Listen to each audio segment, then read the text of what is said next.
Today I'm excited to share with you my Leatherman amp. That's what I'm calling the Leatherman core. Then this tool that I married together to make one tool. Pretty excited about it. Before I get into all the new tools I've added in the handles, I want to go back to the beginning, talk a little bit about how we got here. Now, the whole reason why I designed this tool went through hours of disappointment, grief, and pain is because I wanted a tool that was more capable than my Leatherman Surge. I know that will be heresy to some of you, but one of the huge things the Leatherman Surge is missing for those in the trades is a wire stripper head. That is something that Gerber once offered with its Groundbreaker that's no longer made. I can't even find one under $400 to buy used. $400 is way too much for a wire stripper. I could buy extra just for 20 bucks. So I wanted something that would definitely have a couple tools in one. Now, the first point I started with was these replaceable heads. This is the 5-in-1. Again, a couple videos ago, I talked about how I married this with the Leatherman core in a lot more detail. So I won't go over all the details there. I did want to go over the plier heads. It does come with a crimper plier head that you can use. It does obviously come with this tougher plier head right here, the blunt nose with the good wire cutters. It does come with this wire stripper plier head. Also, it does come with these cutters. Also more your garden shear type cutters as well that all fit into this plier head. Really appreciate you listening to this video and watching. Make sure to like and subscribe. That really helps out the channel, and comment below. Now, this next tool is actually the one that I'm the most excited about. I have been wanting for a very long time to have something not only with a 1/4-inch bit driver. With this one, you have the ball detent double-sided bits, but I had wanted something with a 5/16 inch nut driver because that is one of the very common metal screw types you'll find in HVAC. They actually make bits where they are a 1/4-inch, 5/16, Malco, Klein, different ones make those where you can reverse them. Anyway, you've seen them, I think. But I wanted something for my multi-tool that was a little bit sturdier, a little bit tougher than just the norm. Now, the only other multi-tool I know that has something like this is the Craftsman. Schrade made the tough tool for the Craftsman, the one with the bit driver. It has one, also Klein, on their Blackfire multi-tool. And then this one right here. So how did I make this? Well, the first thing I did was I actually took a Klein stubby bit right here. This is actually from this screwdriver. So this is what it would essentially look like, or like this, because it goes in there a little deeper, like so. I took it out of here, used it on here. So I was actually able to put it on this tool of the core. I went ahead, ground this down. I had to cut this off some because it was too tall. I went ahead, put this on here, ground down the sides until I could hammer it down almost down to here so that it would close past these handles. That's something I definitely needed it to do, obviously, not get caught up. With modding, you learn a lot of things the hard way. That's what happened with this one. I thought at first, well, even though this tool right here was fairly thin, a lot thinner than this right here, maybe I could just cut some other Leatherman tools, put it on the side, and that would work. Well, what happened is when I would close this tool would not close. So this lock won't close because both these tools need opened.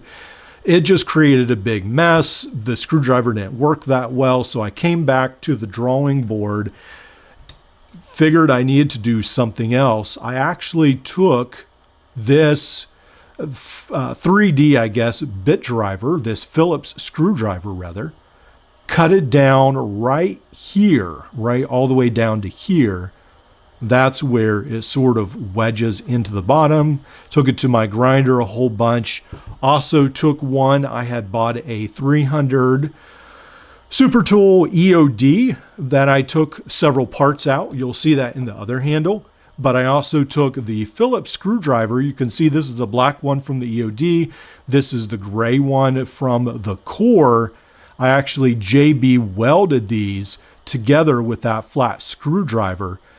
That one actually made a whole tool that works in tandem together, doesn't get hung up, but locks into place. Now with the JB weld, you do have to really make sure that the pivots line up. Mine, even though I had a pivot in there, I clamped it, JB welded it. I thought everything was great. Something was out of line, so I had to take a grinder back, make sure there was enough space for this lock to come back.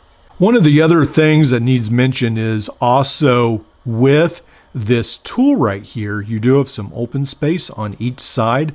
So I actually took some nails before I added these other tools, wedged them inside here on each side of this middle tool so that this not only is hammered down onto that tool, but that it is really wedged firmly in place. Then because the Leatherman core has these rounded handles, as you can see right here for the Zytel inserts, you have to use some spacers. So I use those brass washers I talked about that I got from True Value, I guess it was, or Ace Hardware. I use, I think, 3 or 4 of them on this side, one of them on this side, a couple of washers in the middle. I wanted both. I didn't want the combo blade in this because I do like the serrated blade for different things, for cutting. So that is something I really did like. Then both of these open fairly well. Pretty happy with this. This is the major accomplishment I really wanted with this tool. One of them, rather, besides the wire stripper and the handles, I wanted a much better screwdriver. With this one, you get 5/16, a 1/4 inch, also the double-headed screwdriver. You essentially get a 4-in-1 function. Also, I did want to mention that on this part right here, I did cut this down because, again, originally it was something more like this. But for it to fit lower down the handle, I cut it off so that it does close. That is something else that needed done to make it more compact.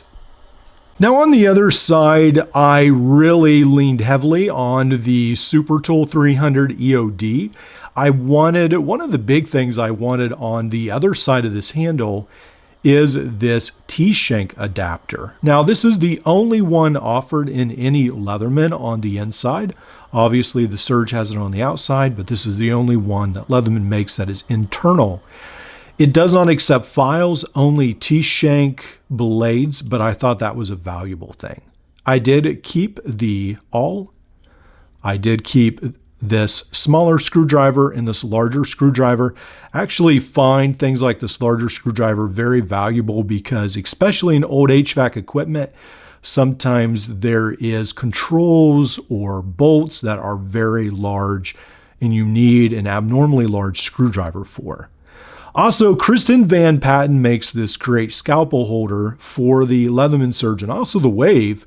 I've talked about this in other videos, but he actually manufactures this himself. I think it might be out of almost like silver or some sort of metal. I really like them. They're not only very functional, but they're great. They're pretty fantastic. So I wanted to add that as well. And then also a file, because I felt like it made it, again, this is more of a tougher multi-tool, so I did think that was something that was needed, a file right there. Overall, very happy with this tool, pretty excited with how it turned out. Thanks for watching.